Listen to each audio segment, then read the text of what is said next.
তেলিয়ামুড়া মহকুমা হাসপাতালে চিকিৎসা পরিষেবা সংক্রান্ত 9 দফা দাবি সমর্থনে সিপিআইএম তেলিয়ামুড়া অঞ্চল কমিটির উদ্যোগে মহকুমা স্বাস্থ্য আধিকারিকের নিকট এক প্রতিনিধিত্বমূলক ডেপুটেশন প্রদান করা হয়। প্রতিনিধি দলে অন্যান্যদের মাঝে ছিলেন সিপিআইএম এর নেতৃত্ব সুবে সেন, বিজয় মোদক প্রমুখ নেতৃত্বরা। সংশ্লিষ্ট বিষয় নিয়ে সিপিআইএম নেতৃত্বদের অভিযোগ হচ্ছে দীর্ঘ বছর ধরে তেলিয়ামুড়া মহকুমা হাসপাতালে চিকিৎসা সামগ্রী পর্যাপ্ত পরিমাণে থাকলেও রোগীদের সঠিক পরিষেবা দিতে ব্যর্থ তেলিয়ামুড়া মহকুমা হাসপাতাল। আজকে ডেপুটেশনের উল্লেখযোগ্য দাবিগুলো হলো অপারেশন থিয়েটার চালু করা, রোগীদের স্বার্থে ক্যাবিন পরিষেবা চালু করা, হাসপাতালের 102 অ্যাম্বুলেন্স ছাড়াও হাসপাতালের অন্যান্য অ্যাম্বুলেন্স পরিষেবা রোগীদের মধ্যে প্রদান করা, বিকল হয়ে পড়া অক্সিজেন প্ল্যান্ট অবিলম্বে চালু ইত্যাদি। অপারেশন চলাকালীন সময়ই তো দেখলেন যে বিদ্যুৎ চলে গেল, জেনারেটর আসলো না। তো এখানে জেনারেটর চালুর জন্য নির্দিষ্ট কোনো স্টাফ নেই। উনি বললেন এখানে যে জিডিএস স্টাফ রয়েছে, যারা ওই টাইমগুলোতে থাকেন তারাই চালান।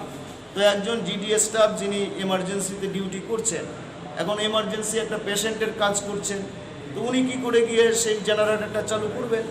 সেজন্য আমরা বলেছি, আগে আমরা দেখেছি যখন মহকুমা হাসপাতাল চালু হয়েছিল, এখানে জেনারেটর চালানোর জন্য একজন ইলেকট্রিশিয়ান ছিল, কিন্তু এখন সেই ইলেকট্রিশিয়ান নেই।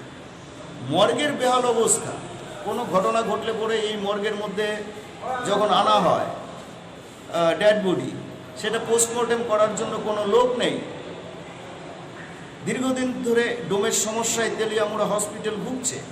আমরা বলেছি ডোমের ব্যবস্থা করার জন্য, এবং হাসপাতালের যে সার্বিক বিষয়গুলো আছে, গার্বেজগুলো পরিষ্কারের জন্য আপনারাই তো পত্রিকাতে লিখলেন, অনেকে ছবি দেখালেন যে এখানে হুইল চেয়ারে করে সেই গার্বেজগুলো নিয়ে যাওয়া হচ্ছে, ট্রলির কোনো ব্যবস্থা নেই এই গার্বেজ পরিষ্কার পরিচ্ছন্নের জন্য। পেছনের দিকটার খুব বাজে কন্ডিশন। এই বিষয়গুলো পরিষ্কার পরিচ্ছন্ন রাখার জন্য, এবং তেলিয়ামুড়া হাসপাতালের যে আউটলুকিং, গোটা রাজ্যের মধ্যে যদি দেখেন মহকুমা হাসপাতালগুলোর যে আউটলুকিং, তার চাইতে অনেক বেশি সুন্দর তেলিয়ামুড়ার হাসপাতালের আউটলুকিং। এখানে বাগান রয়েছে, এটা পরিচর্যা হচ্ছে না, গাছ গাছালিতে ভরে যাচ্ছে হাসপাতাল চত্বর। এগুলো পরিষ্কার পরিচ্ছন্ন রাখার কথা আমরা উল্লেখ করেছি।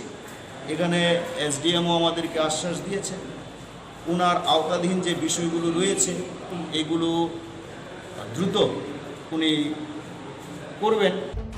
Bureau report, Tripura news 8।